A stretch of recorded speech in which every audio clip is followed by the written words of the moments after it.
며느리가 가방에서 뭔가를 꺼내려는 순간이었어요. 경찰입니다. 갑자기 경찰들이 카페로 들이닥쳤습니다. 김 경장을 비롯해 수사관 4명이었어요. 카페 안이 순식간에 술렁거렸습니다. 손님들이 놀라서 웅성거렸죠. 하지만 경찰들은 이미 준비가 되어 있었습니다. 남성의 휴대폰을 확인하자 모든 게 드러났어요. 보이스피싱 조직원 김모 씨 체포합니다. 수갑이 채워지는 소리가 카페 안에 울렸습니다. 박정은 씨도 함께 가셔야겠습니다. 공범 혐의로 조사받으셔야 합니다. 그때 정은이가 카페 밖을 보더니 깜짝 놀랐어요. 어머님? 저는 천천히 카페 안으로 들어갔습니다. 경찰들이 길을 비켜줬어요. 선배님, 수고하셨습니다. 김 경장이 저에게 인사했습니다. 선배님이라고요? 정은이가 떨리는 목소리로 물어봤습니다. 나 원래 경찰이었어. 지능범죄 전담이었지. 어머님이. 정은이가 주저앉으며 울음을 터뜨렸습니다. 어머님 죄송해요. 정은이가 바닥에 무릎을 꿇고 빌었습니다. 하지만 이미 너무 늦었어요. 야! 너 때문에 다 망했어! 시어머니가 경찰인 줄 왜 말 안 했어? 정은이가 끌려나가기 전에 저를 다시 한번 봤습니다. 눈물범벅이 된 얼굴이었어요. 어머님 정말 죄송합니다. 용서해주세요. 저는 올해 70을 넘긴 박금옥입니다. 당시엔 정말 어찌해야 할지 몰랐습니다. 제 사연 잠시 들어봐 주세요. 남편 없이 혼자 살다가 3년 전부터 아들 민호와 며느리 정은이와 함께 살고 있어요. 정은이는 정말 착한 며느리였어요. 처음 우리 집에 왔을 때부터 예의 바르고 조용했죠. 목소리도 늘 작았고 제게 뭘 물어볼 때도 항상 조심스럽게 했습니다. 어머님, 이거 어떻게 하면 될까요? 어머님, 시장 볼 게 있으면 말씀해 주세요. 이런 식으로 항상 저를 먼저 생각해주는 며느리였거든요. 그런데 요즘 들어서 정은이가 좀 달라졌어요. 뭐가 달라졌는지 정확히 말하기는 어렵지만 예전 같지 않다는 느낌이 들었습니다. 가장 눈에 띄는 건 외출이 부쩍 늘어났다는 거였어요. 예전에는 집에서 나가는 일이 거의 없었어요. 시장 보러 갈 때나 민호랑 같이 외출할 때 정도였죠. 그런데 지난달부터는 혼자 나가는 일이 많아졌습니다. 처음에는 별로 신경 쓰지 않았어요. 정은아, 어디 가니? 아, 어머님. 친구 만나러 잠깐 나갔다 올게요. 그래, 조심히 다녀와라. 이런 식으로 자연스럽게 넘어갔죠. 그런데 며칠 지나고 보니 이상한 점들이 하나둘씩 보이기 시작했어요. 우선 외출 횟수가 너무 잦았습니다. 일주일에 서너 번은 나가더라고요. 그것도 정해진 요일 없이 불규칙하게 말이에요. 정은아, 또 나가니? 네, 잠깐만 다녀올게요. 요즘 부쩍 나가는 일이 많네. 아, 그런가요? 별로 그런 것 같지는 않은데. 정은이는 시치미를 뚝 떼더라고요. 더 이상한 건 외출할 때의 차림새였어요. 예전에는 대충 입고 나갔는데 요즘에는 꽤 신경 써서 옷을 입었습니다. 화장도 평소보다 진하게 하고 가방도 좋은 걸로 들고 나가더라고요. 정은아, 오늘 어디 가길래 이렇게 차려입고 나가니? 아, 그냥. 사람 만나러 가는데 예의상 좀 신경 쓴 거예요. 무슨 사람? 어머님이 모르시는 분이에요. 대답이 애매했어요. 뭔가 숨기는 것 같은 느낌이었죠. 그런데 정말 이상한 건 정은이가 돌아올 때였습니다. 외출했다가 돌아올 때마다 손에 뭔가를 들고 있었어요. 두툼한 서류 뭉치 같은 게 말이죠. 처음에는 뭔지 몰랐어요. 그냥 쇼핑백인가 싶었거든요. 그런데 자세히 보니까 서류였습니다. A사 용지가 여러 장 겹쳐져 있는 게 보였어요. 정은아, 그거 뭐니? 아, 이거요? 별거 아니에요. 정은이는 서류를 가슴에 꼭 안고는 자기 방으로 후다닥 들어가 버렸어요. 그 모습이 뭔가 수상했습니다. 별거 아니라면서 왜 그렇게 숨기려고 하는 거죠? 며칠 후에도 똑같은 일이 반복됐어요. 정은이가 외출했다가 돌아올 때마다 서류를 들고 오는 거였습니다. 그리고 항상 방으로 급하게 들어가죠. 저는 점점 궁금해졌어요.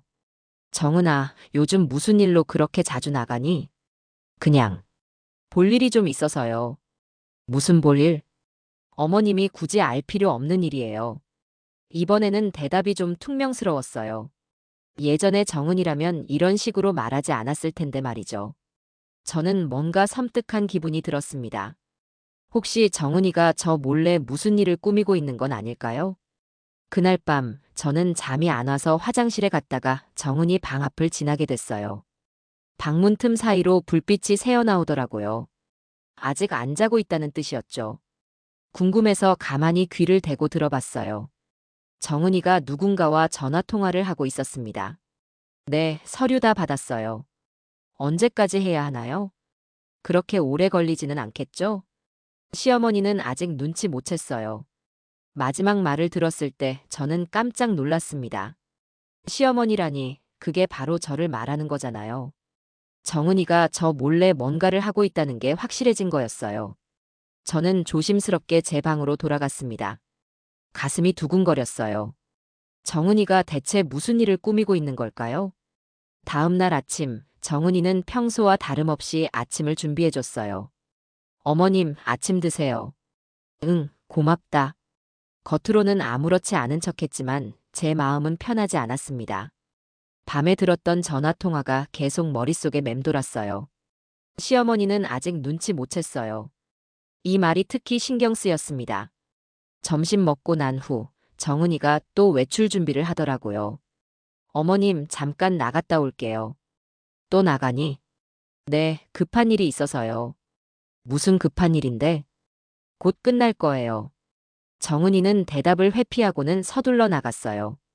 저는 정은이가 나간 후에 혼자 앉아서 생각해 봤습니다. 예전에 정은이라면 어디 가든 자세히 설명해 줬을 텐데 요즘에는 묻기만 하면 얼버무리고 넘어가려고 해요. 그리고 그 서류들. 대체 뭔 서류를 그렇게 많이 가져오는 걸까요? 오후 3시쯤 정은이가 돌아왔어요. 역시나 손에는 서류 뭉치를 들고 있었습니다. 이번에는 좀 더 자세히 관찰해 봤어요. 서류는 흰색 봉투에 들어 있었고 봉투에는 뭔가 도장이 찍혀 있었습니다. 공식적인 서류 같아 보였어요. 정은아, 그거 뭔 서류니? 아, 이거요? 별거 아니에요. 정은이는 또 서류를 가슴에 안고는 방으로 들어가려고 했어요. 그때 서류 한 장이 바닥에 떨어졌습니다. 저는 재빨리 그 서류를 주워들었어요.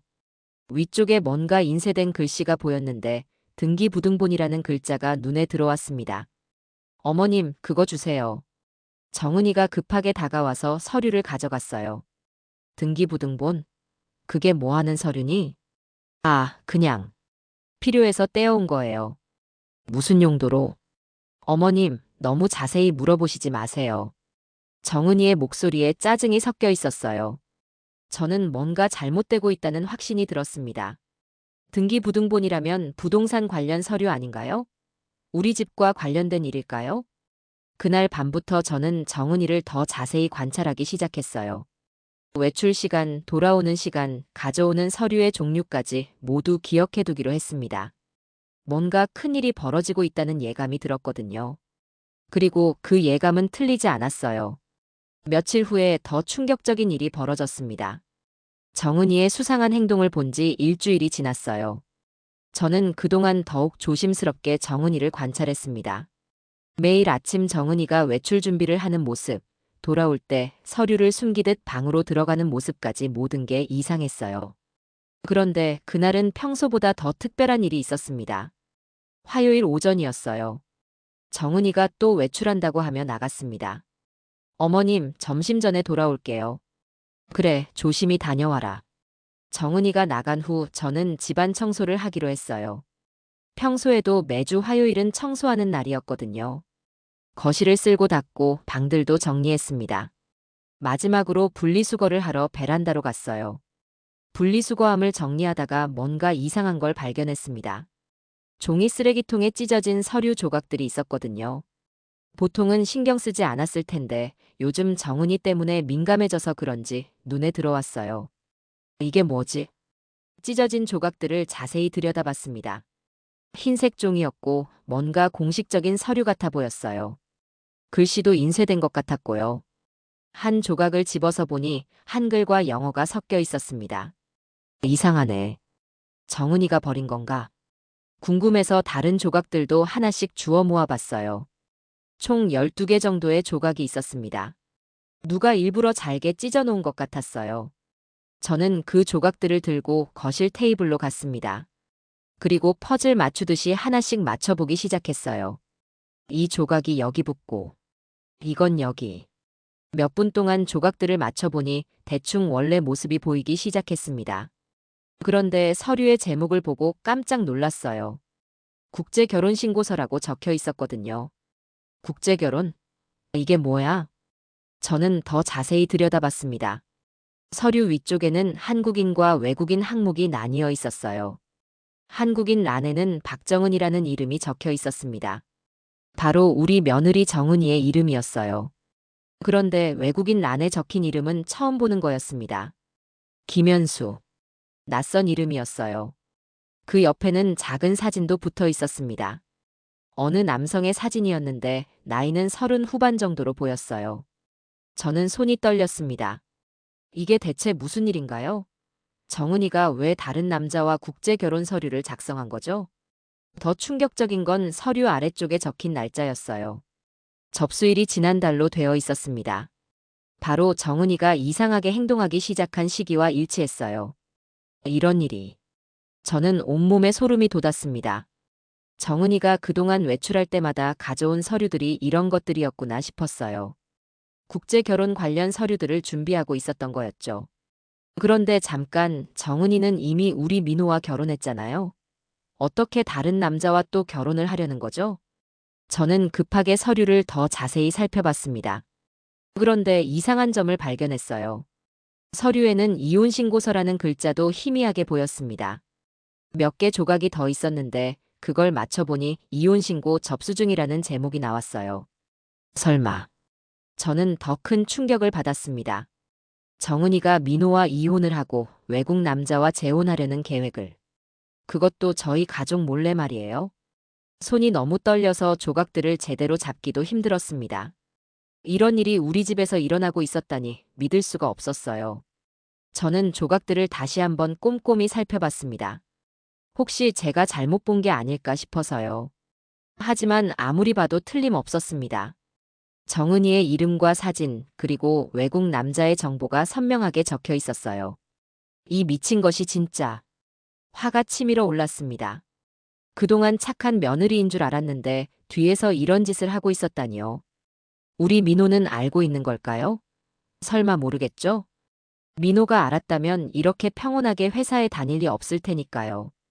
저는 조각들을 조심스럽게 봉투에 담았습니다. 증거로 보관해둬야겠다고 생각했어요. 그런데 그때 현관문 열리는 소리가 들렸습니다. 정은이가 돌아온 거였어요. 어머님 다녀왔어요. 응, 왔구나. 저는 최대한 평온한 척 대답했습니다. 정은이는 역시나 손에 서류를 들고 있었어요. 이번에도 방으로 급하게 들어가더라고요. 저는 정은이가 방에 들어간 후에 조각들을 제 방 서랍 깊숙한 곳에 숨겨뒀습니다. 그리고 마음을 진정시키려고 차를 한 잔 마셨어요. 하지만 머릿속이 너무 복잡했습니다.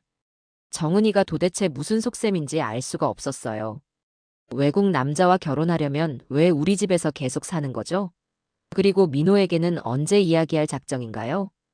점심시간이 되자 정은이가 밥을 차려줬습니다. 어머님, 점심 드세요.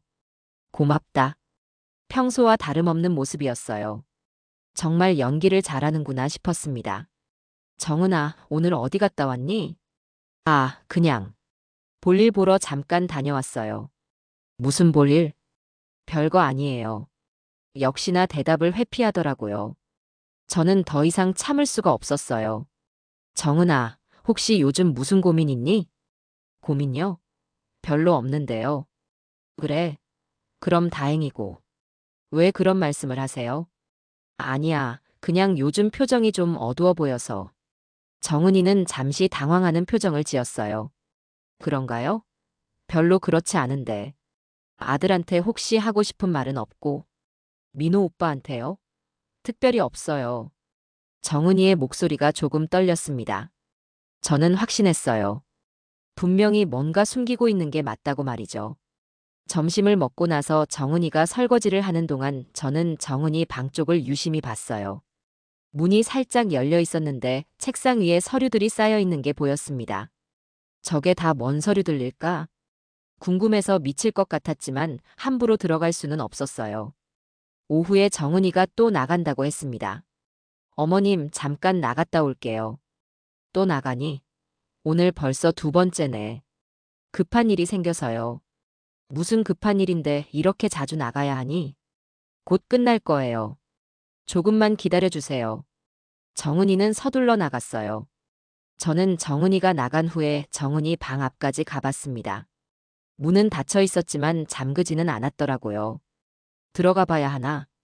망설여졌어요. 남의 방을 함부로 뒤지는 건 좋지 않으니까요.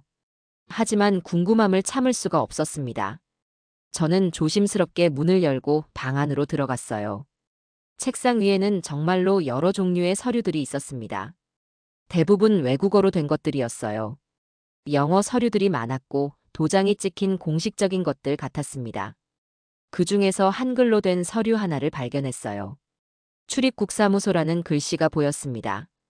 더 자세히 보려던 순간 현관문 열리는 소리가 들렸어요. 정은이가 벌써 돌아온 거였습니다. 저는 급하게 방에서 나와서 제 방으로 들어갔어요. 심장이 두근거렸습니다. 어머님, 다녀왔어요. 응, 빨리 왔네. 저는 아무렇지 않은 척 대답했어요. 그날 저녁 민호가 퇴근해서 들어왔습니다. 엄마, 저 왔어요. 응, 왔구나. 고생했어. 저는 민호를 보니 마음이 복잡해졌어요. 정은이의 계획을 민호가 알고 있는지 궁금했거든요. 저녁을 먹으면서 저는 조심스럽게 물어봤습니다. 민호야, 정은이가 요즘 좀 이상하지 않니? 이상해요? 별로 그런 것 같지 않은데요. 자주 외출하잖아. 아, 그거요? 친구들 만나는 거 아닌가요? 민호는 전혀 눈치채지 못하고 있었어요. 저는 더욱 확신했습니다. 정은이가 민호 몰래 뭔가 계획하고 있다는 걸 말이죠. 그날 밤 저는 잠이 오지 않았어요. 쓰레기통에서 발견한 조각들이 계속 머릿속을 맴돌았습니다. 김현수. 그 외국 남자는 대체 누구일까요? 정은이와는 어떤 관계일까요? 그리고 정은이는 언제까지 이런 식으로 우리를 속일 작정인 걸까요? 저는 결심했어요. 더 이상 당하고만 있을 수는 없다고 말이죠. 내일부터는 정은이를 더 철저히 감시해야겠어요. 진실을 반드시 밝혀내고야 말겠습니다. 쓰레기통에서 발견한 서류 조각들 때문에 며칠째 잠을 제대로 못 이뤘어요. 정은이를 볼 때마다 속이 뒤틀렸습니다. 그런데 더 충격적인 사실을 알게 됐어요. 그날 오후 정은이가 또 외출한다고 하며 나갔습니다. 저는 이번에야말로 정은이 방을 제대로 살펴봐야겠다고 생각했어요. 정은이가 나간 지 30분쯤 지나서 조심스럽게 방문을 열었습니다. 책상 위에는 여전히 각종 서류들이 놓여 있었어요. 그런데 이번에는 핸드폰이 책상 위에 있더라고요. 평소에는 항상 가지고 다니는데 깜빠먹고 간 모양이었습니다. 혹시... 저는 핸드폰을 집어들었어요. 잠금이 걸려 있을 줄 알았는데 화면이 켜졌습니다. 정은이가 급하게 나가느라 잠금을 안 한 모양이었어요. 화면에는 메시지 앱이 열려 있었습니다. 그런데 대화 상대방 이름이 이상했어요. 왕치밍. 중국식 이름 같았습니다. 저는 호기심에 대화 내용을 들여다봤어요. 가장 최근 메시지가 오늘 아침에 온 거였습니다. 정은아, 오늘 만날 수 있어? 미안해, 시어머니가 계셔서 나가기 어려워. 그럼 내일은 어때? 꼭 보고 싶어. 내일 오후에 만나자. 예전 카페에서. 저는 깜짝 놀랐어요. 정은이가 누군가와 은밀하게 만나고 있다는 거였잖아요. 더 위로 올라가서 예전 대화들도 봤습니다. 정은아, 서울에서 새 삶을 시작하는 것에 대해 더 생각해봤어? 아직 확신이 서지 않아. 너무 큰 결정인 것 같아서. 나랑 함께라면 걱정할 게 없어. 내가 모든 걸 책임질게. 하지만 지금 가족들한테 어떻게 말해야 할지. 가족들은 나중에 이해하게 될 거야. 중요한 건 내 행복이야. 제 손이 떨렸습니다. 이게 무슨 대화인가요? 더 올라가서 보니 더욱 충격적인 내용들이 있었어요. 치밍아, 정말 나를 사랑해? 당연하지. 처음 데이팅 앱에서 너를 만났을 때부터 운명이라고 생각했어. 나도 그래. 내가 나한테 보내준 관심과 사랑이 너무 고마워. 정은아, 우리 곧 함께 살 수 있을 거야. 조금만 더 기다려줘. 데이팅 앱이라는 말에 더욱 놀랐어요. 정은이가 결혼한 몸으로 데이팅 앱을 쓰고 있었다는 거잖아요. 사진도 몇 장 주고받은 게 있었습니다. 남자 사진을 확대해서 봤어요. 아까 쓰레기통에서 본 마이클 존슨과는 다른 사람이었어요. 동양인 남성이었는데 나이는 40대 초반 정도로 보였습니다. 그런데 잠깐 이름이 다르잖아요. 왕치민과 마이클 존슨. 저는 더 자세히 대화를 읽어봤습니다. 치밍아, 서류 준비는 어떻게 돼가? 걱정 마. 내 친구가 그쪽 일을 전문으로 해. 곧 모든 게 정리될 거야. 정말 안전한 거지? 물론이야. 많은 사람들이 이 방법을 써왔어. 문제 없어. 그럼 언제쯤 함께 살 수 있을까? 서류만 나오면 바로야. 한 달 정도 더 기다려줘. 이 대화를 보니 대충 상황이 보였어요. 정은이가 이 왕치밍이라는 남자와 함께 살기 위해 가짜 서류를 만들고 있는 거였습니다. 아마 마이클 존슨이라는 이름도 가짜로 만든 외국인 신분인 것 같았어요. 더 충격적인 건 며칠 전 대화였습니다. 정은아, 남편이랑은 언제 정리할 거야? 곧. 적당한 타이밍을 봐서. 너무 오래 끌지 마. 나도 힘들어. 알아. 조금만 더 시간을 줘. 시어머니는 여전히 눈치 못 채고 있어. 아직은. 하지만 요즘 좀 의심스러워 하시는 것 같아. 조심해. 들키면 안 돼. 저는 핸드폰을 내려놓고 의자에 주저앉았어요. 다리에 힘이 빠져서 서 있을 수가 없었습니다. 정은이가 정말로 우리 가족을 버리고 다른 남자와 도망갈 생각이었구나. 그것도 가짜 서류까지 만들어가면서 말이에요. 저는 더 많은 증거를 수집해야겠다고 생각했어요. 핸드폰 카메라로 대화 내용들을 찍어뒀습니다. 그런데 그때 현관문 열리는 소리가 들렸어요. 정은이가 벌써 돌아온 거였습니다. 저는 급하게 핸드폰을 원래 자리에 놓고 방에서 나왔어요. 어머님 다녀왔어요. 아, 제 핸드폰. 정은이가 방으로 달려가더니 핸드폰을 확인했습니다. 혹시 만지셨어요? 아니야, 왜? 아니에요. 그냥 잠금이 안 되어 있어서요. 정은이는 의심스러운 표정으로 저를 쳐다봤어요. 하지만 저는 모른 척했습니다. 그날 저녁 민호가 퇴근해서 돌아왔어요. 엄마, 저 왔어요. 응, 민호야. 고생했어. 민호를 보니 마음이 더욱 무거워졌어요. 아직도 아무것도 모르고 있으니까요. 저녁을 먹으면서 저는 민호의 얼굴을 유심히 관찰했습니다. 평소와 다름없이 밝은 표정이었어요. 정말 아무것도 모르고 있는 것 같았습니다. 정은이는 방에서 뭔가 하고 있어요. 정은이는 저녁도 안 먹고 방에만 있었어요. 아마 그 남자와 연락하고 있는 거겠죠. 민호가 샤워하러 들어간 사이에 저는 정은이 방문 앞까지 가봤어요. 안에서 정은이가 누군가와 전화 통화하는 소리가 들렸습니다. 치밍아, 나 요즘 너무 힘들어. 왜? 무슨 일이야? 시어머니가 뭔가 눈치채신 것 같아. 계속 이상하게 쳐다보셔. 그럼 어떡해? 모르겠어. 정말 무서워. 진짜 들킨 거야? 확실하지는 않지만. 느낌이 그래. 그럼 계획을 앞당겨야 하나? 그게 좋을 것 같아. 더 이상 여기 있기가 힘들어. 알겠어. 내일 만나서 구체적으로 이야기해보자. 고마워, 치밍아. 내가 있어서 정말 다행이야. 저는 문 앞에서 모든 대화를 다 들었어요. 정은이가 저를 의식하고 있다는 게 분명해졌습니다. 그리고 계획을 앞당기려고 한다는 것도 알게 됐어요. 더 이상 시간이 없었습니다.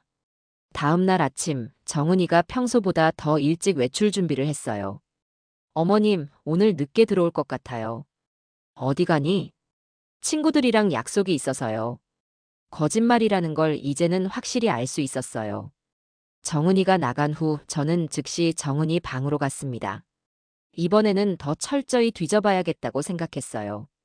책상 서랍을 열어보니 여러 가지 서류들이 있었습니다. 그 중에서 중국어로 된 서류 하나를 발견했어요. 사진이 붙어 있었는데 왕치밍의 사진이었습니다. 또 다른 서랍에서는 항공권 예약 확인서를 찾았어요. 인천-선양 항공편이었고 출발일은 다음 주로 되어 있었습니다. 선양, 중국이잖아. 저는 깨달았어요. 정은이가 그 남자와 함께 중국으로 도망갈 계획이었구나. 옷장도 열어봤는데 캐리어가 하나 없었어요. 평소에 옷장 위에 있던 큰 캐리어가 사라져 있었습니다. 이미 짐을 싸기 시작했다는 뜻이겠죠. 저는 모든 증거들을 사진으로 찍어뒀어요. 그리고 민호에게 연락해야겠다고 생각했습니다. 하지만 직접 말하기는 어려울 것 같았어요. 너무 충격적인 내용이니까요. 우선은 더 확실한 증거를 잡아야겠어요. 오늘 정은이가 그 남자와 만난다고 했으니 미행해볼까도 생각했습니다. 하지만 제 나이에 미행이라니 너무 무리일 것 같았어요. 그날 오후 정은이가 돌아왔을 때는 표정이 많이 밝아져 있었어요. 어머님 다녀왔어요. 응, 친구들 잘 만났니? 네, 오랜만에 만나서 즐거웠어요. 거짓말을 아무렇지도 않게 하는 모습을 보니 더욱 화가 났습니다. 정은아, 요즘 표정이 많이 밝아졌네. 그런가요? 응, 무슨 좋은 일이라도 있었니? 별거 아니에요. 정은이는 웃으면서 자기 방으로 들어갔어요. 저는 확신했습니다. 정은이가 곧 우리를 떠날 거라는 걸 말이죠. 그날 밤 저는 민호를 불렀어요. 민호야, 엄마랑 잠깐 이야기 좀 하자. 무슨 일이세요? 중요한 얘기가 있어. 저는 드디어 민호에게 모든 걸 말해야겠다고 결심했습니다. 그날 아침도 여느 때와 다르지 않았습니다. 정은이는 부엌에서 조용히 아침 준비를 하고 있었죠. 저는 침실에서 서류 정리를 하고 있었어요. 시골에서 물려받은 땅 문서들을 정리하던 참이었습니다. 어머님, 아침 드세요. 정은이가 밝은 목소리로 불렀습니다. 평상시와 똑같은 목소리였어요. 하지만 제 마음 한구석엔 계속 불안감이 자리 잡고 있었죠. 요즘 정은이의 이상한 행동들이 자꾸 떠올랐거든요. 아침을 먹는 동안 정은이는 유독 말이 많았습니다. 오늘 날씨 좋네요. 마트에서 할인 행사한대요. 같은 평범한 이야기들이었죠. 그런데 왜인지 어색했어요. 마치 무언가를 숨기려는 것처럼 보였습니다. 정은아, 오늘도 어디 나가냐? 저는 자연스럽게 물어봤어요. 정은이가 잠깐 멈칫했습니다. 숟가락을 든 손이 미세하게 떨렸죠. 아, 친구 만나기로 했어요. 오래전부터 약속했던 거라서요. 거짓말이라는 걸 직감했습니다. 정은이의 눈빛이 흔들렸거든요. 하지만 추궁할 수는 없었죠. 며느리를 의심하고 있다는 걸 드러낼 순 없으니까요. 정은이는 서둘러 아침을 마쳤습니다. 그리고 화장실에 간다며 자리를 떴어요. 그때 저는 이상한 소리를 들었습니다. 제 침실 쪽에서 나는 미세한 소음이었죠. 뭐지? 혹시나 싶어 살금살금 침실로 향했습니다. 정은이는 화장실이 아니라 제 침실에 있었어요. 서류함 앞에 쪼그리고 앉아 무언가를 뒤지고 있었죠. 저는 숨을 죽이고 지켜봤습니다. 정은이의 손에는 제 땅 문서가 들려 있었어요. 그리고 가방에서 휴대폰을 꺼내 문서를 촬영하기 시작했습니다. 이게 뭐 하는 짓이야? 마음속으로 중얼거렸죠. 믿고 싶지 않았지만 현실이었습니다. 정은이는 제 몰래 중요한 서류들을 훔쳐보고 있었어요. 정은이는 땅 문서뿐만 아니라 인감증명서까지 찾아냈습니다. 그리고 그것도 사진으로 찍었어요. 손놀림이 익숙했습니다. 처음 하는 일이 아닌 것 같았죠. 제 심장이 쿵쾅거렸습니다. 분노보다는 배신감이 먼저 밀려왔어요. 7년 동안 친딸처럼 여겼던 정은이가 이런 일을 하다니요. 정은이는 서류함을 원래대로 정리했습니다. 하지만 서두르다 보니 서랍이 완전히 닫히지 않았어요. 미세한 틈이 생겼죠. 저는 그 모습을 똑똑히 기억해뒀습니다. 어머님, 화장실 다녀왔어요. 정은이가 태연하게 돌아왔습니다. 얼굴에는 아무런 변화가 없었어요. 마치 아무 일도 없었다는 듯이 말이죠. 그래. 저는 최대한 평정을 유지하며 대답했습니다. 하지만 속으론 온갖 생각이 복잡하게 얽혀 있었어요. 정은이는 곧 외출 준비를 시작했습니다. 평소보다 신경 써서 화장을 했어요. 그리고 가방을 챙기며 나갔죠. 다녀오겠습니다. 문이 닫히는 소리가 유독 크게 들렸습니다. 저는 바로 침실로 달려갔어요. 서류함을 확인해야 했거든요. 역시나였습니다. 서랍이 살짝 열려 있었어요. 평소 같으면 절대 눈치채지 못할 정도였지만 제가 본 장면을 기억하고 있으니 명확하게 보였죠. 서류들을 하나하나 확인해 봤습니다.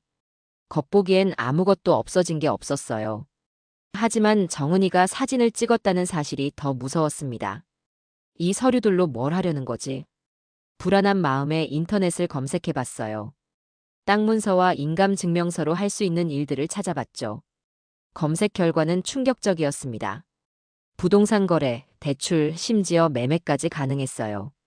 물론 본인 동의 없이는 불가능하지만 사기꾼들이 사용하는 방법들이 있었죠. 제 손이 덜덜 떨렸습니다. 정은이가 설마 그런 일을 계획하고 있는 건 아니겠죠? 하지만 최근의 행동들을 보면 충분히 가능해 보였어요. 아니야, 아직 확실하지 않아. 저는 스스로를 진정시키려 했습니다. 하지만 불안감은 점점 커져만 갔어요. 정은이를 믿고 싶었지만 현실을 부정할 수는 없었죠. 그날 저녁 정은이가 돌아왔습니다.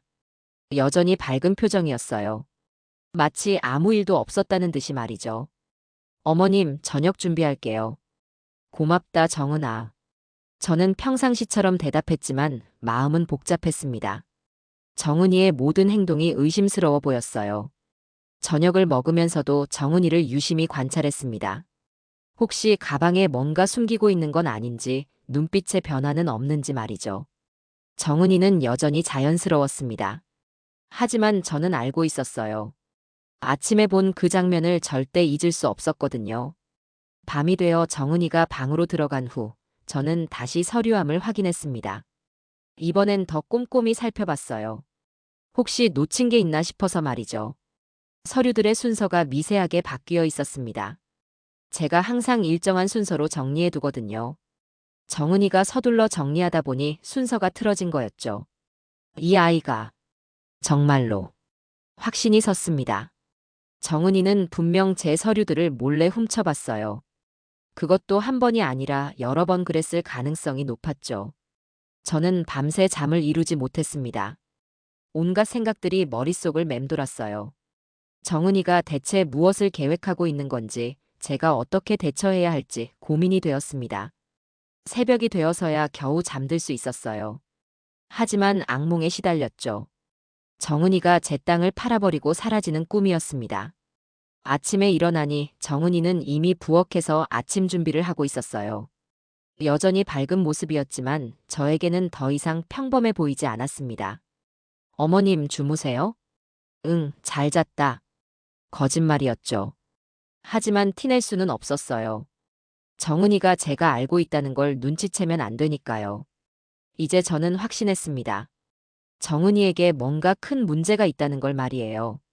그리고 그 문제가 제게도 직접적인 영향을 미칠 거라는 것도요. 저는 마음을 굳게 먹었습니다. 더 이상 수수방관할 수는 없었어요. 정은이가 무엇을 계획하고 있는지 반드시 알아내야 했습니다. 하지만 어떻게 해야 할지는 막막했어요. 직접 추궁하기엔 너무 위험해 보였거든요. 정은이가 더 교묘하게 행동할 수도 있으니까요. 결국 저는 조용히 관찰하기로 했습니다. 정은이의 모든 행동을 주의 깊게 지켜보면서 단서를 찾아야겠다고 생각했어요. 그날부터 저의 진짜 수사가 시작되었습니다. 정은이가 외출한 지 30분쯤 지났을 때였습니다. 저는 더 이상 참을 수가 없었어요. 어제 서류를 훔쳐보는 장면이 계속 떠올랐거든요. 이제 확실히 알아봐야겠어. 마음을 굳게 먹고 정은이 방으로 향했습니다. 평소엔 절대 들어가지 않는 곳이었죠. 며느리의 사생활을 존중해왔거든요. 하지만 이젠 달랐어요. 제 재산과 안전이 걸린 문제였으니까요. 문 손잡이를 돌리는 제 손이 미세하게 떨렸습니다. 방 안은 깔끔하게 정리되어 있었어요. 겉보기엔 평범한 신혼부부 방이었죠. 하지만 저는 뭔가 숨겨진 게 있다는 걸 알고 있었습니다. 먼저 책상부터 살펴봤어요. 서랍을 조심스럽게 열어보니 일반적인 문구류들이 있었죠. 펜, 포스트잇, 계산기 같은 것들이요. 여기엔 없나? 두 번째 서랍을 열어봤습니다. 역시 별다른 게 없었어요. 하지만 포기할 수 없었죠. 분명히 뭔가 있을 거라는 확신이 들었거든요. 침대 밑을 확인해봤습니다. 먼지만 가득했어요. 옷장도 열어봤지만 옷들만 걸려 있었죠. 그때 화장대가 눈에 들어왔습니다. 거울 아래쪽에 작은 서랍이 있었어요. 평소 정은이가 화장품을 넣어두는 곳이었죠. 혹시 서랍을 열어보니 화장품들 사이에 두꺼운 파일이 숨겨져 있었습니다. 제 심장이 빨라졌어요. 이거였습니다. 파일을 꺼내 펼쳐봤어요. 첫 번째 페이지부터 충격이었습니다. 국제결혼 중매업체 상담 자료라고 적혀 있었거든요. 이게 뭐야? 자세히 읽어보니 더 놀라웠습니다. 해외 남성과의 국제결혼 절차가 자세히 설명되어 있었어요. 필요한 서류들, 비용, 절차까지 모든 게 적혀 있었죠. 그런데 이상한 점이 있었어요. 메모 같은 게 적혀 있었거든요. 시어머니 재산, 부동산 활용 방안 같은 단어들이었습니다. 제 손이 덜덜 떨렸어요. 정은이가 저를 이용해서 뭔가를 계획하고 있다는 게 명확해졌거든요. 다음 페이지를 넘겨봤습니다. 이번엔 더 충격적이었어요. 보이스피싱 수법이라는 제목의 프린트물이었거든요. 이게 대체 뭐야? 내용을 읽어보니 소름이 끼쳤습니다. 노인들을 대상으로 한 사기 수법들이 자세히 설명되어 있었어요. 가족을 사칭해서 돈을 요구하는 방법들이었죠. 특히 눈에 띈 부분이 있었어요. 부동산 담보대출 유도법이라는 항목이었습니다. 노인의 재산을 담보로 대출을 받게 하는 방법이 적혀 있었거든요. 이 아이가 나를 분노가 치밀어 올랐습니다. 7년 동안 친딸처럼 여겼던 정은이가 저를 속이고 있었던 거예요. 더 찾아봤습니다. 혹시 다른 증거들이 있나 싶어서 말이죠. 파일 맨 뒤쪽에서 휴대폰 번호가 적힌 메모를 발견했어요. 김현수, 이민 상담이라고 적혀 있었습니다. 그 외국인 남성과 결혼 준비를 위한 상담을 나눈 사람의 연락처인 것 같았어요. 제 머릿속이 복잡해졌습니다. 정은이의 계획이 점점 구체적으로 보이기 시작했어요. 저를 속여서 재산을 빼돌리고 그 남성과 함께 도망갈 작정인 거였죠. 하지만 아직 확실하지 않았습니다. 더 확실한 증거가 필요했어요. 파일을 원래 자리에 두고 다른 곳을 뒤져봤죠. 옷장 깊숙이 작은 상자가 하나 있었습니다. 열어보니 각종 서류들이 들어있었어요. 제 인감증명서 사본도 있었죠. 이렇게까지 정은이가 이미 제 서류들을 여러 번 복사해뒀다는 걸 알았습니다. 계획이 꽤 오래전부터 진행되고 있었던 거예요. 그 순간 현관문 열리는 소리가 들렸습니다. 정은이가 돌아온 거였어요. 저는 재빨리 모든 걸 원래대로 정리하고 방에서 나왔습니다. 어머님 다녀왔어요. 정은이가 밝게 인사했어요. 하지만 이젠 그 미소가 가짜로 보였습니다. 제가 모든 걸 알고 있다는 걸 들키면 안 되었어요. 응, 수고했다. 최대한 자연스럽게 대답했습니다. 하지만 속으론 분노가 끓어오르고 있었어요. 그날 밤 저는 잠들 수 없었습니다. 정은이가 잠든 후 조용히 침실로 가서 오래된 서랍을 열었어요. 맨 아래 칸에 낡은 수첩이 하나 있었습니다. 20년 넘게 간직해온 거였어요. 남편이 살아있을 때부터 모아둔 명함들이 정리되어 있었죠. 옛날 사람이라고 생각했겠지. 저는 쓸쓸하게 웃었습니다. 정은이는 제가 아무것도 모르는 늙은 여자라고 생각했을 거예요. 하지만 틀렸죠. 수첩을 펼쳐봤습니다. 첫 번째 명함은 변호사 명함이었어요. 남편 사업할 때 도움을 받았던 분이었죠. 두 번째는 경찰관 명함이었습니다. 동네에서 친하게 지내던 분의 아들이었어요. 지금은 경찰서에서 중요한 자리에 있을 거였죠. 세 번째는 은행 지점장 명함이었어요. 제가 주거래하는 은행의 지점장이었죠. 오랫동안 알고 지낸 사이였습니다. 이제 때가 왔구나. 저는 마음을 굳게 먹었습니다. 더 이상 당할 수만은 없었어요. 정은이가 저를 어떻게 생각하든 상관없었죠. 다음 날 아침 정은이가 또 외출한다고 했습니다. 이번엔 말리지 않았어요. 오히려 다행이었죠. 정은이가 나간 후 저는 바로 행동에 나섰습니다. 먼저 변호사에게 전화를 걸었어요. 안녕하세요, 김 변호사님. 저 금옥이에요. 아, 사모님. 안녕하세요. 무슨 일이세요? 상담 좀 받고 싶어서 그런데요. 시간 되실 때 한번 뵐 수 있을까요? 물론이죠. 언제든 오세요. 다음은 경찰관에게 전화했습니다. 하지만 일단 변호사와 상담부터 해보기로 했어요. 은행에도 연락했습니다. 혹시 제 계좌에 이상한 움직임이 있었는지 확인해 보려고 했거든요. 지점장님, 저 금옥입니다. 어머, 사모님. 오랜만이에요. 어쩐 일로 전화를. 제 계좌 상황 좀 확인해 보고 싶어서요. 시간 되실 때 은행에 갈게요. 네, 언제든 오세요. 모든 준비가 끝났습니다. 이제 정은이와의 진짜 싸움이 시작될 거였어요. 오후에 정은이가 돌아왔을 때도 저는 태연했습니다. 하지만 마음속으론 결심이 서 있었죠. 어머님, 오늘 좀 피곤해 보이세요. 정은이가 걱정스런 표정으로 말했어요. 하지만 저는 알고 있었습니다. 그 모든 게 연기라는 걸 말이죠. 괜찮다, 정은아. 저는 평온하게 대답했습니다. 하지만 속으론 다짐하고 있었어요. 이제 정은이의 계획을 막아야 했습니다. 제가 지켜야 할 것들이 너무 많았거든요. 그날 밤 저는 다시 수첩을 들여다봤습니다. 그리고 마지막 명함을 확인했어요. 이제 진짜 시작이야. 저는 조용히 중얼거렸습니다. 정은이는 제가 얼마나 준비된 사람인지 곧 알게 될 거였어요. 며칠 후면 모든 게 명확해질 거였습니다. 저는 절대 당하고만 있을 사람이 아니었거든요. 밤이 깊어가고 있었지만 저는 잠들 수 없었어요. 내일부터 시작될 일들을 생각하니 가슴이 두근거렸습니다. 하지만 두려움보다는 결의가 더 컸어요. 이제 정말로 정은이와의 마지막 게임이 시작될 거였습니다. 그날 밤 저는 오랫동안 책장 앞에 서 있었습니다. 맨 윗칸에 있는 낡은 상자를 내려다보고 있었어요. 15년 동안 건드리지 않았던 상자였죠. 이제 다시 써야 할 때가 왔구나. 상자를 내려놓고 천천히 열었습니다. 먼지가 풀풀 날렸어요. 그 안엔 제 과거가 고스란히 들어있었죠. 두꺼운 수사 노트부터 꺼냈습니다. 표지에는 서울지방경찰청 지능범죄수사대라고 적혀 있었어요. 저의 마지막 신분이었죠. 노트를 펼쳐보니 옛날 기억들이 되살아났습니다. 보이스피싱, 국제결혼 사기, 부동산 사기까지. 제가 담당했던 모든 사건들이 적혀 있었어요. 정은이가 하는 짓이 너무 익숙하더라. 이제야 이해가 됐습니다. 정은이의 행동 패턴이 제가 잡았던 사기꾼들과 똑같았거든요. 상자에서 또 다른 물건을 꺼냈어요. 중고로 산 낡은 노트북이었습니다. 퇴직 후에 혹시 몰라 준비해뒀던 거였죠.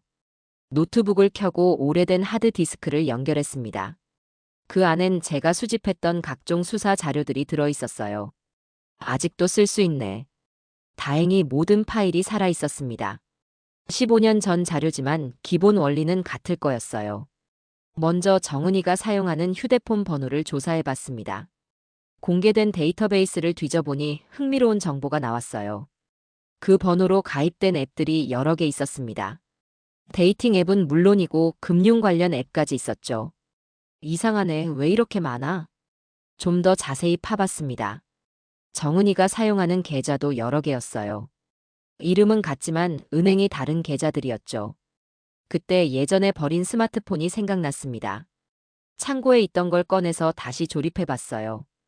다행히 작동했습니다. 이제 진짜 수사를 시작해보자.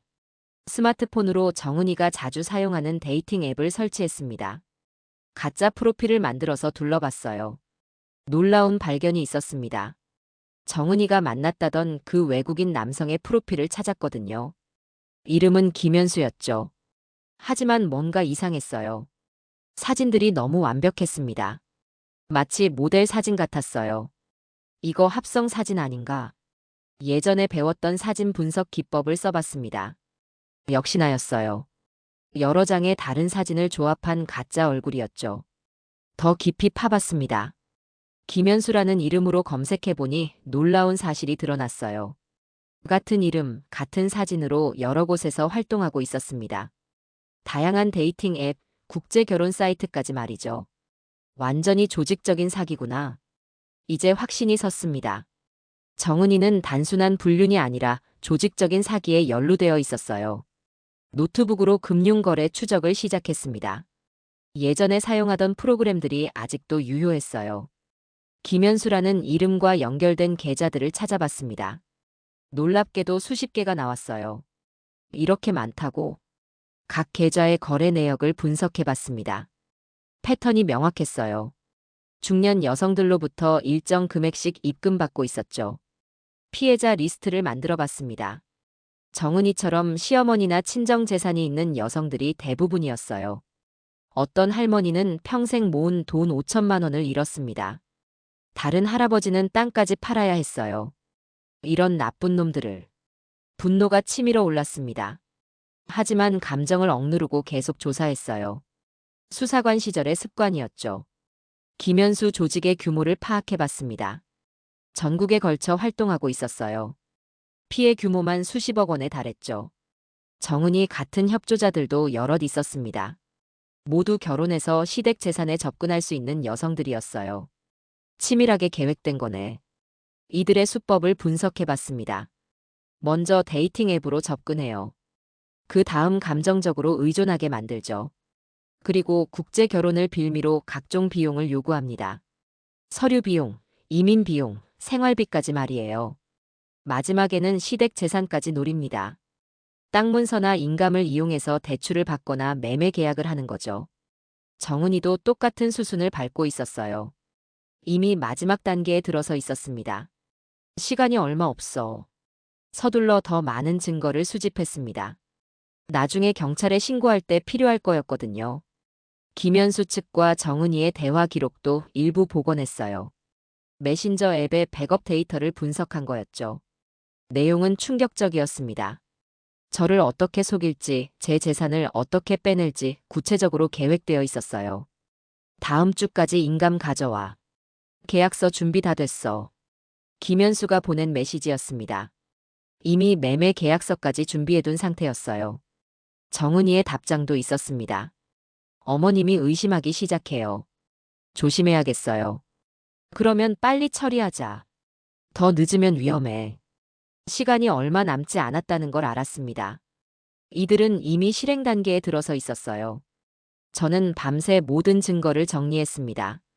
사진도 찍고 문서도 복사했어요. 새벽이 되어서야 작업을 마쳤습니다. 이제 충분한 증거가 모였어요. 이제 반격할 때야.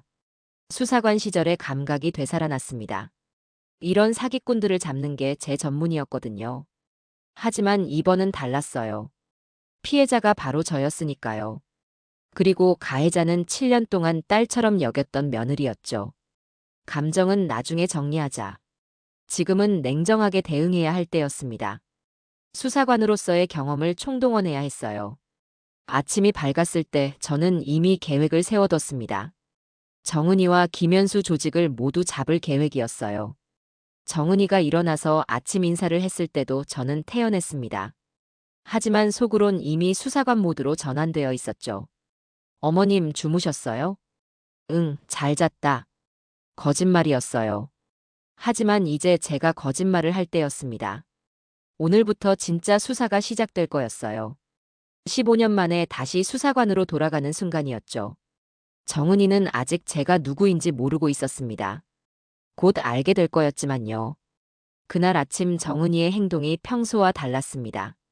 신경질적으로 휴대폰을 확인하더니 갑자기 화장을 시작했어요. 어디 나가냐? 자연스럽게 물어봤습니다. 정은이가 잠깐 망설이더니 대답했어요. 친구 만나러 가요. 급한 일이 생겼다고 해서요. 거짓말이라는 걸 바로 알았습니다. 정은이의 목소리가 평소보다 높았거든요. 그래, 조심해서 다녀와. 저는 태연하게 보내줬어요. 사실 이미 계획이 있었거든요. 정은이가 외출한 후 저는 바로 행동에 나섰습니다. 어젯밤 미리 준비해둔 작은 발신기를 정은이 가방에 넣어뒀거든요. 어디로 가는지 보자. 노트북으로 정은이의 위치를 확인했습니다. 강남구 쪽으로 향하고 있었어요. 그 사이 경찰서에 전화를 걸었습니다. 어제 연락했던 수사과 김 경장에게였죠. 김 경장님, 저 어제 신고했던 금옥입니다. 아, 선배님. 준비 다 됐습니다. 지금 용의자가 이동 중이에요. 위치 알려드릴게요. 실시간으로 정은이의 위치를 전달했습니다. 경찰들도 이미 대기하고 있었어요. 정은이는 강남역 근처 카페에서 멈췄습니다. 바로 김현수와의 약속 장소였죠. 도착했어요. 스타벅스 강남역점입니다. 알겠습니다. 5분 후에 진입하겠습니다. 저도 서둘러 현장으로 향했습니다. 직접 확인하고 싶었거든요. 택시를 타고 강남역으로 갔어요. 카페 앞에 도착하니 정은이가 보였습니다. 정은이는 창가 자리에 앉아 누군가를 기다리고 있었어요. 표정이 긴장되어 보였죠. 그때 한 남성이 카페로 들어왔습니다. 30대 후반쯤 되어 보이는 평범한 남성이었어요. 저 사람이 김현수인가? 사진으로만 봤던 가짜 얼굴과는 전혀 달랐습니다. 키도 작고 외모도 평범했어요. 남성이 정은이에게 다가가 앉았습니다. 정은이가 가방에서 뭔가를 꺼내려는 순간이었어요. 경찰입니다. 갑자기 경찰들이 카페로 들이닥쳤습니다. 김 경장을 비롯해 수사관 4명이었어요. 카페 안이 순식간에 술렁거렸습니다. 손님들이 놀라서 웅성거렸죠. 김현수 씨 맞습니까? 경찰이 남성에게 물어봤습니다. 남성은 당황한 표정으로 부인했어요. 저는 김현수가 아닙니다. 잘못 아신 것 같은데요. 하지만 경찰들은 이미 준비가 되어 있었습니다. 제가 미리 모든 정보를 제공했거든요. 휴대폰 확인 좀 하겠습니다. 남성의 휴대폰을 확인하자 모든 게 드러났어요. 데이팅 앱에 김현수라는 이름으로 가입되어 있었죠. 보이스피싱 조직원 김모 씨 체포합니다. 수갑이 채워지는 소리가 카페 안에 울렸습니다. 정은이는 그 모습을 너클 잃고 바라보고 있었어요. 박정은 씨도 함께 가셔야겠습니다. 경찰이 정은이에게 다가갔습니다. 정은이는 그제야 상황을 이해했는지 얼굴이 새하얘졌어요. 저는 뭘 잘못했나요? 떨리는 목소리로 물어봤습니다. 하지만 경찰의 대답은 냉정했어요. 공범 혐의로 조사받으셔야 합니다. 그때 정은이가 카페 밖을 보더니 깜짝 놀랐어요. 제가 서 있었거든요. 어머님? 정은이의 눈이 커졌습니다. 제가 왜 여기 있는지 이해할 수 없다는 표정이었어요. 저는 천천히 카페 안으로 들어갔습니다. 경찰들이 길을 비켜줬어요. 선배님 수고하셨습니다. 김 경장이 저에게 인사했습니다. 정은이는 그 모습을 보고 더욱 당황했어요. 선배님이라고요? 정은이가 떨리는 목소리로 물어봤습니다. 저는 조용히 대답했어요. 나 원래 경찰이었어. 지능범죄 전담이었지. 정은이의 얼굴에서 혈색이 완전히 사라졌습니다. 그제야 모든 걸 이해했다는 표정이었어요. 어머님이. 그래서 그렇게. 응, 내가 뭘 하는지 다 알고 있었어. 정은이가 주저앉으며 울음을 터뜨렸습니다. 카페 안의 모든 시선이 우리에게 쏠렸어요. 어머님 죄송해요. 정말 죄송해요. 정은이가 바닥에 무릎을 꿇고 빌었습니다. 하지만 이미 너무 늦었어요. 김철수로 불리던 남성이 끌려나가면서 정은이에게 소리쳤습니다. 야, 너 때문에 다 망했어. 시어머니가 경찰인 줄 왜 말 안 했어. 그 순간 정은이가 더욱 오열했습니다. 자신이 완전히 속았다는 걸 깨달았거든요. 어머님, 저 정말 몰랐어요. 그 사람이 진짜 사랑한다고 했어요. 하지만 저는 냉정했습니다. 수사 자료를 다 봤거든요. 정은아, 너도 돈을 받았잖아. 내 통장에서 빠진 돈들 말이야. 정은이가 고개를 들지 못했습니다. 모든 게 들통난 상황이었어요. 경찰이 정은이를 일으켜 세웠습니다. 수갑은 채우지 않았지만 동행해야 했어요. 선배님, 조서 받으러 언제 나오시겠습니까? 김 경장이 물어봤습니다. 저는 내일 가겠다고 했어요. 정은이가 끌려나가기 전에 저를 다시 한번 봤습니다. 눈물범벅이 된 얼굴이었어요. 어머님, 정말 죄송합니다. 용서해 주세요. 저는 아무 말도 하지 않았습니다. 지금은 감정보다 수사가 우선이었거든요. 카페를 나서며 김 경장과 이야기를 나눴어요. 김현수 조직의 다른 멤버들도 곧 잡힐 거라고 했죠. 선배님 덕분에 큰 조직을 해체할 수 있을 것 같습니다. 다행이네. 피해자들이 많았으니까. 집으로 돌아가는 길에 마음이 복잡했습니다. 정은이를 잡긴 했지만 기분이 좋지 않았어요.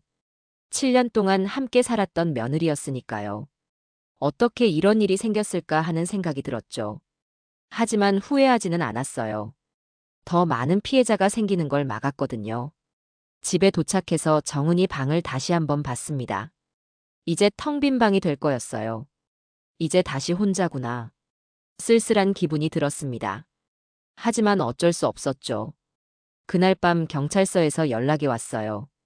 김현수가 모든 걸 자백했다는 소식이었습니다. 전국에서 활동하던 대규모 보이스피싱 조직이었어요. 피해액만 수백억 원에 달했죠. 정은이도 조사를 받고 있었습니다. 아직 구속되지는 않았지만 시간 문제였어요. 저는 그날 밤 오랜만에 편안하게 잠들 수 있었습니다. 긴장의 연속이었던 지난 며칠이 끝났거든요. 하지만 마음 한구석은 여전히 아팠어요. 정은이에 대한 실망감 때문이었죠. 내일부터는 새로운 일상이 시작될 거였습니다. 다시 혼자이지만 평화로운 일상이요. 경찰서에서 조사를 마치고 돌아온 정은이는 완전히 다른 사람이 되어 있었습니다. 얼굴은 창백했고 눈은 충혈되어 있었어요. 어머님, 저 들어왔습니다. 목소리도 힘이 없었죠. 저는 거실에 앉아 기다리고 있었어요. 정은이가 제 앞에 무릎을 꿇고 앉았습니다. 그리고 깊게 고개를 숙였어요. 죄송합니다. 정말 죄송합니다. 몇 번을 반복해서 사과했습니다. 하지만 저는 쉽게 답하지 못했어요. 정은아, 왜 그랬니? 조용히 물어봤습니다. 정은이가 울음을 참으며 대답했어요. 처음엔 정말 사랑인 줄 알았어요. 그래서 우리 가족을 배신했냐? 말이 나오자마자 후회됐습니다. 너무 차갑게 들렸거든요. 정은이가 더욱 고개를 숙였어요. 어깨가 작게 떨리고 있었죠. 변명의 여지가 없어요. 제가 잘못했습니다. 그날 밤 아들이 회사에서 돌아왔습니다. 경찰서에서 연락을 받고 일찍 온 거였어요. 엄마, 이게 무슨 일이야? 아들의 목소리에는 분노가 섞여 있었습니다. 당연한 반응이었죠. 정은이는 아들 앞에서도 무릎을 꿇었어요. 그리고 모든 걸 설명했습니다. 당신이 그런 사람이었어? 아들이 믿을 수 없다는 표정으로 말했습니다. 7년 결혼 생활이 무너지는 순간이었어요. 미안해요. 정말 미안해요. 정은이가 계속 사과했지만 아들의 마음은 이미 멀어져 있었습니다. 당분간 떨어져 있자. 생각할 시간이 필요해. 차가운 선언이었어요. 정은이가 흐느끼며 고개를 끄덕였죠. 며칠 후 정은이는 짐을 싸기 시작했습니다. 친정으로 돌아가기로 했어요. 어머님께 정말 죄송해요. 용서해달라고 말씀드릴 자격도 없지만. 정은아.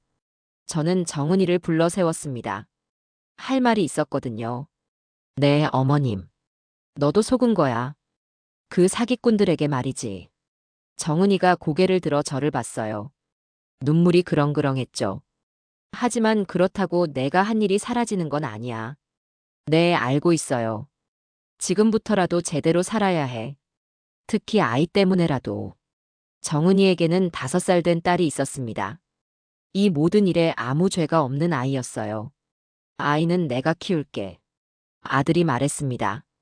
하지만 저는 반대했어요. 안 돼. 아이는 엄마가 키워야 해. 하지만 엄마, 저 사람을. 아이에게는 죄가 없어. 그리고 정은이도 치료받으면 달라질 거야. 저는 정은이를 바라봤습니다. 지금은 망가져 있지만 회복될 수 있을 거라고 생각했어요. 정은아, 심리 상담 받아봐. 네. 내가 왜 그런 선택을 했는지 알아야 해. 그래야 다시 시작할 수 있어. 정은이가 눈물을 닦으며 고개를 끄덕였습니다. 한 달 후 정은이가 아이와 함께 찾아왔어요. 많이 달라져 보였습니다. 어머님, 상담받고 있어요. 그래. 어때? 힘들지만 필요한 것 같아요. 정은이의 얼굴에 조금씩 생기가 돌아오고 있었어요. 아이는 잘 지내고? 네, 잘 지내요. 어머님 보고 싶다고 해서 데려왔어요. 손녀가 저에게 달려와 안겼습니다. 아이의 웃음소리에 마음이 따뜻해졌어요. 할머니, 보고 싶었어요. 할머니도 보고 싶었어. 아이를 안고 있으니 복잡했던 마음이 조금씩 정리되었습니다. 정은이와 진솔한 대화를 나눴어요. 그동안 어떻게 지냈는지, 앞으로 어떻게 살 건지 말이죠. 어머님, 제가 왜 그랬는지 이제 좀 알 것 같아요. 그래. 외로웠어요. 그리고 인정받고 싶었던 것 같아요. 결혼 후에도 정은이는 자신만의 정체성을 찾지 못했다고 했어요. 그 사람이 저를 특별하다고 해줬거든요. 처음으로 누군가가 저만 봐준다는 느낌이었어요. 그래서 판단력을 잃었구나. 네, 변명이지만 정말 사랑받는다고 생각했어요. 정은이의 말을 들으니 이해가 됐습니다. 물론 용서할 수는 없었지만 이해는 됐어요. 이제 어떻게 할 거냐? 아이를 잘 키우고 싶어요. 그리고 언젠가는 남편에게도 용서받고 싶고요. 쉽지 않을 거야. 알고 있어요. 하지만 포기하고 싶지 않아요.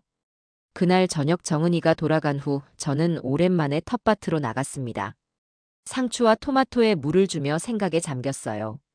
지난 몇 달이 꿈 같았죠. 그래도 잘 끝났네. 큰 사기 조직을 잡을 수 있었고 정은이도 정신을 차렸어요. 나쁘지 않은 결과였죠. 물뿌리개를 들고 천천히 채소들에 물을 줬습니다. 평범한 일상이 이렇게 소중한 줄 몰랐어요. 은퇴했다고 다 끝난 게 아니구나. 혼자서 시익 웃음이 나왔습니다. 60이 넘어서도 수사를 했으니까요. 하지만 후회하지 않았어요. 가족을 지킬 수 있었거든요. 토마토 잎사귀에 물방울이 맺혔습니다. 저녁 해가 물방울에 반사되어 반짝였어요. 다음엔 뭐가 기다리고 있을까? 궁금했지만 두렵지는 않았습니다. 어떤 일이 와도 해결할 자신이 있었거든요. 며칠 후 아들이 찾아왔어요. 표정이 많이 밝아져 있었습니다. 엄마, 정은이랑 다시 시작해 보려고 해요. 정말? 아이도 있고. 그리고 정은이가 많이 달라진 것 같아서요. 다행이었습니다. 가족이 다시 하나가 될 수 있을 것 같았어요. 잘 생각했어. 하지만 시간은 좀 더 필요할 거야. 네, 천천히 해볼게요. 그 후로 정은이는 정기적으로 아이와 함께 놀러 왔습니다. 매번 조금씩 밝아지는 모습을 보였어요. 상담 치료도 꾸준히 받고 있었습니다. 자신을 객관적으로 바라보는 연습을 하고 있다고 했어요. 어머님, 정말 감사해요. 뭘? 저를 포기하지 않아 주셔서요. 가족이잖아. 짧은 대화였지만 마음이 통하는 느낌이었습니다. 봄이 되어 텃밭에 새싹이 돋아나기 시작했어요. 저는 매일 아침 나와서 물을 줬습니다. 올해는 뭘 심을까? 상추, 토마토는 기본이고 올해는 고추도 심어볼 생각이었어요. 호미로 땅을 파며 계획을 세웠습니다. 평범하지만 소중한 일상이었어요. 그때 정은이가 아이 손을 잡고 나타났습니다. 요즘 자주 오고 있었어요. 어머님, 도와드릴까요? 그래, 같이 하자. 정은이가 옆에 앉아 잡초를 뽑기 시작했습니다. 아이는 물뿌리개를 들고 이리저리 돌아다녔어요. 할머니, 이 꽃 예뻐요. 그렇지? 할머니가 심은 거야. 평범한 오후였습니다. 하지만 이런 평범함이 가장 소중한 거였어요. 저는 물뿌리개를 들고 천천히 채소밭을 돌았습니다. 정은이와 손녀가 함께 있는 모습을 보니 마음이 따뜻했어요. 그래, 이런 게 행복이지. 혼자 중얼거리며 웃었습니다. 수사관 시절도 좋았지만 지금 이 순간이 더 소중했어요. 해가 서쪽으로 기울어가고 있었습니다. 평화로운 하루가 저물어가고 있었어요. 저는 뒤돌아보지 않고 계속 물을 줬습니다. 내일도 모레도 이렇게 평범한 일상이 계속되길 바라면서 말이죠. 이 사연이 어딘가에서 같은 아픔을 겪고 계신 분들께 작지만 단단한 위로가 되었기를 소망합니다. 다음에도 진솔한 이야기로 찾아뵙겠습니다. 감사합니다.